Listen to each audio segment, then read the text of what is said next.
As an economist, I sometimes have to show numbers and figures because what I have to show you about Europe, unfortunately, is a little bit depressing. But after Mr. Müller-Elmau, who believes in individual responsibility and a maximum freedom, I'm completely on the same page. However, we are governed by people in Europe who don't share this vision, unfortunately. So the depressing task right now is the European economy from the point of wellness.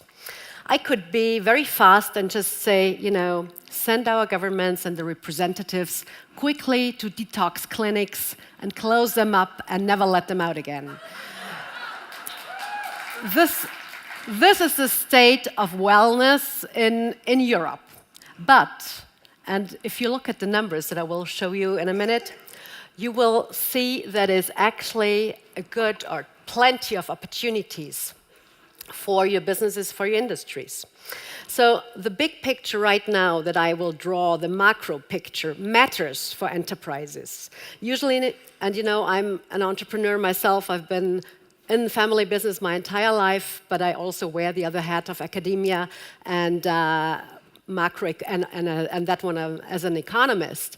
So we see macroeconomics on one side, but we watch the news, we are depressed by that, but as an entrepreneur, we simply go on, we move forward.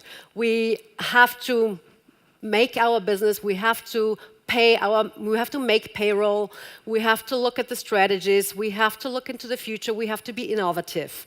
We kind of try to forget.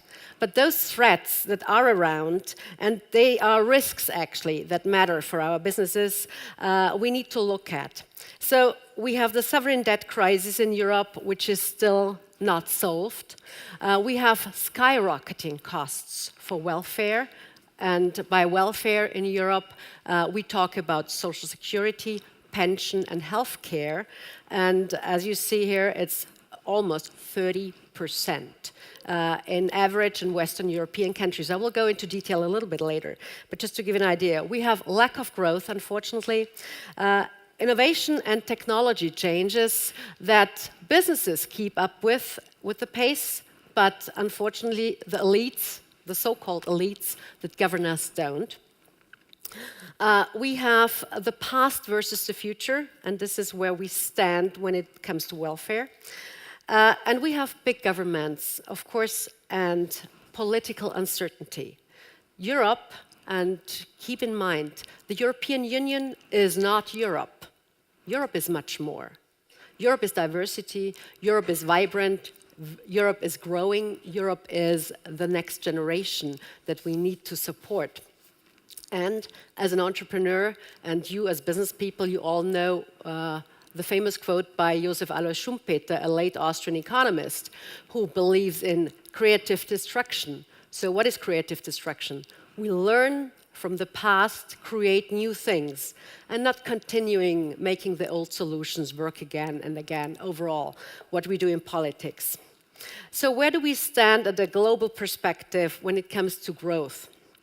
The US GDP growth forecast for 2016 is 2.4%. In the NAFTA nations, we are 2.4%, India 7.5%, note, ASEAN countries 6%, Russia minus 1.8%, and Europe, we call it growth, 1.8. My home country, Austria, we are about 0.8 to 1.2 at the current state. So this is not what economists call growth. It's just, kind of surviving a little bit. There is also another point that we need to look at, which is the new G7 and the new G8. Many in Europe still have not understood that the new G8, or new G7, if you want to use it this way, is not France, Britain, Italy, Germany competing versus the US and the rest of the world. It's Europe competing versus the rest. So we have to look at this market specifically. Let me show you the next slide. This is where we stand when it comes to economic growth. and the GDP forecasts for 2016. There are only 6 countries for 2016 that will grow more than 3%. This is Poland, Romania, Slovakia, Latvia, Sweden, and Ireland. And I'm taking emphasis on that because those countries have certainly done structural reforms. Note, structural reforms in terms of health care, education system, and pension reform, which has not been done in the rest of mostly Western Europe. This is a big opportunity. The next slide that I'll show you is, here. The balanced budgets. You all know about the famous Maastricht criteria that were made long time ago when Europe started to integrate and to unite. Unfortunately, we have broken all those rules that we have imposed on ourselves. So this year, there are only 2 countries that are above 0% and have a balanced budget, and the majority of this does not. So I'm telling you that because all these data are important for investments and for investments into the future as in your businesses. If we look at the debt levels, those nations that you see here running high deficits in red, Spain, Italy, Portugal, Greece, but also Belgium. Although one has to say Belgium was very successful running for 18 months without a government, so I'm sure this is possible for many other countries. Spain will elect their president for the 3rd time within a year because they could not form a government close to Christmas. We in Austria have elections coming up. There will be elections next year in France, and there might be elections in Italy after the referendum, December 4th, no matter how it will turn out, and Renzi cannot keep his position as a prime minister. So, if we look at those numbers, what does this mean for the rest of Europe, not looking only at Britain, because Britain, we don't know if Prime Minister May or the Parliament will trigger Article 50 in March next year. There were hopes that this article would be triggered right away by Cameron when he was still Prime Minister, right after the Brexit had happened, but now it's all kicking the can down the road and not making decisions right now. The good thing about it is that businesses have long moved forward. They do not care what politicians decide. So I was at the IOD 2 weeks ago, the Institute of Directors, at their general meeting, and the general perception was, we don't care. Let the politicians do their job. We will move on. No matter our businesses are safe, we adapt. And I think this is a notion that we should simply look at. But what we need to know about Europe also is the lack of innovation in some countries. And I will show you a graph in a minute. But why is that the case? The case is because the quality and the quantity of labor are diverse. In many countries, especially in Eastern Europe, but also in parts of Southern Europe, Southwestern Europe, education levels are very bad. And the notion of young to work is not really there. And guess why? There is no incentive to work. And this is the fate or the falls of those welfare states that we have created. If you get payments by the government, by the government, which is actually taxpayers' money, it's enterprises' money, it's your money that you pay into those systems, which is actually forgotten. If you get those payments and you make more, if you sit home and play a little bit with your iPhone or your whatever other nice devices you have, then that's where we are heading. And this does not create productivity. And this is a big problem for Europe, the lack of productivity. But the good news is also that those countries who drive innovation, Denmark, Finland, Germany, and the Netherlands, they are the top 5. you see here.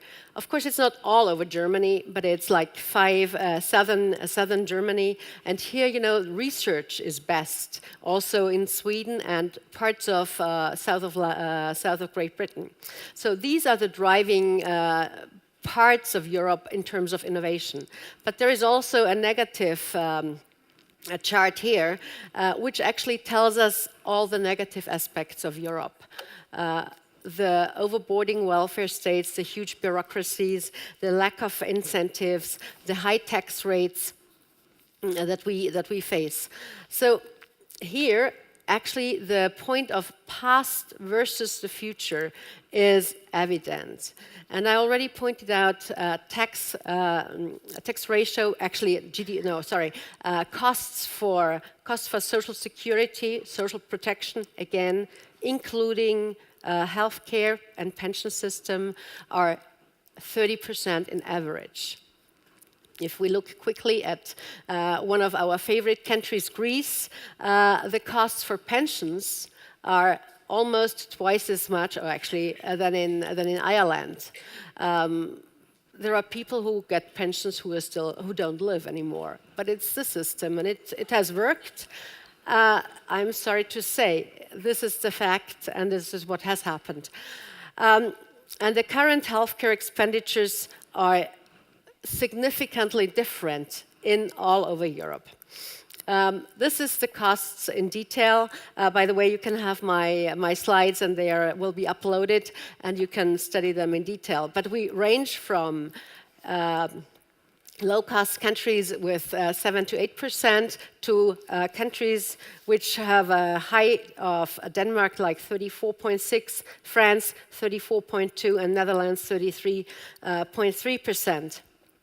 So those are really not good news. If we look into detail on the expenditure of healthcare, this is the very yellow line is the private expenditure, and the orange line is public expenditure. So you can see how much we invest, or the public invests in that.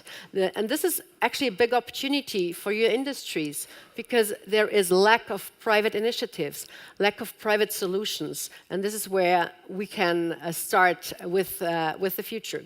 Expenditures on pension, same thing here. Oops, sorry, go back to this one, just to keep it a while and let it sit and let it sink. Because after all, if we look at the magic numbers, 7, 28, 50, which is 7% of the world population, 28% of world GDP, and 50% of welfare expenditures. This is what we are in Europe. If we add the US, then we come up with 13, 50, 90. 13% world population, 50% of the world GDP, and 90% of the expenditure on those social security issues. So what does this mean? Let me take you one step back before we talk about investment and investing. We look at taxes. So the overall tax burden and contribution burden in the US is right now currently 26%. It used to be a bit higher. In 2000, it was 29%. In the EU right now, we are 40%, tendency growing. In China, it's currently 19%, just to give you an idea. The point that I make is, why I make this, it's the problem that we have completely forgotten tax competition. It doesn't exist in Europe. We continue with this one-size-fits-all politics, which has not helped us solve the crisis. However, we just kicked the can down the road, and no solutions have been triggered. So I would not like to depress you, really, because, you can go home into your beautiful wellness centers and spas and hotels to get back to normal. But I think it is important to see where we stand in Europe. So where are the bright lights? The bright lights are in Poland, Romania, Baltics, Estonia, Latvia, Sweden, and Ireland. If we look at this from a technological and innovative perspective, we can add southern parts of Germany, Denmark, Sweden, and again Britain. There is one hidden gem, actually, that has recovered from the so-called financial crisis. This is Iceland. Iceland is back to normal, back to the numbers from before 2008, which the rest of Europe is definitely not. The US, just to give an idea, has recovered. They are 10% above the numbers from pre-crisis status, but Europe is not. So there is two more points that destroy the creativity and the rise of enterprises in Europe. These are the inflexible labor laws. And the countries like Spain, like Italy, and France suffer the most from them. So unless we unleash that, unless we allow enterprises to work, we will not see growth in these countries. There are exceptions, of course, in certain regions. Let me come to Austria. My home country, I'm a Tyrolean. I love this. The mountains, the Alps is just providing energy. And we do not need big theaters. We have the nature here for our theater. And this is what our entrepreneurs, our people who work in the business and hospitality industry are probably driven with. Because you also have to know that the average number of employees in the hospitality industry in the Tyrol is less than 9, with 80% of those enterprises. 80% of the enterprises are really small and medium-sized enterprises. And I say this for one reason, because those people are directly at the point of sale. They see what the market demands, they know what the client wants, they learn directly, and they adapt, and they are extremely flexible. And this, of course, is a big advantage. Also, Austria, and actually the Tyrol, has the highest income per capita in Austria, with 40,000 per capita overall. Only Luxembourg is higher in Europe. The average in Austria is only 38,000 euros. But what we need to also look at is the opportunities that lie ahead with the situation that we see. We have the situation of 30% in average of spending in the national budgets on social security. This cannot go on. It's definitely a no-go. So we have to look at private solutions. Governments will not sustain this problem, because there are only two solutions to fix these deficits. It's either rising taxes, which is a no-go right now, with a tax level of average 40 to 50%. This doesn't work in Europe, and growth is not here to be seen. So we have to look for alternatives. The alternatives will be public partnerships, and they are solutions where I would like to give you an example with Chile. Chile, 34 years ago, started to privatize its pension system. They started the capital-based pension system, completely gone from the pay-as-you-go system. For many in Europe, not possible, unthinkable. They did it. And it's now working in more than 30 countries in the world. It has created a lot of growth and has created worker capitalists, because people are self-responsible for their pension accounts. They know exactly how much they own, how much they can take, how much they have to contribute. And these are competing pension funds, 7 pension funds that are private. And this is something that can be done for Social Security all over Europe. We just have to have brave politicians who do it, on the one hand. And the second point is that this outsourcing of those huge costs will provide opportunity also to enterprises. A third point that I would like to mention is the incentivization of prevention measures. This is something that is not public at all, or not done in public in Europe. So this is a further opportunity to create revenues and to create also new products. After all, the work balance and health, despite the labor laws, is something that we need to look into, and the integration of wellness in everyday life is something that politicians, but especially business people, will have to push.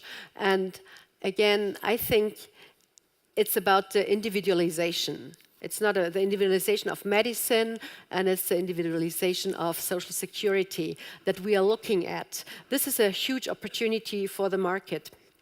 So in combination of the spa, medicine, research industry, with private-public partnerships, getting rid of governments who destroy this notion of individualism will help us.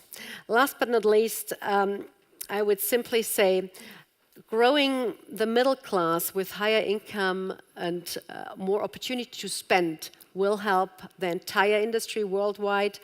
And of course, enterprises create jobs and not governments. And this is probably the most important thing why family businesses flourish. They make up 75% of all enterprises in the world and 60% of the world GDP and 65% of the jobs. So entrepreneurship, enterprises are the ones who are the keys.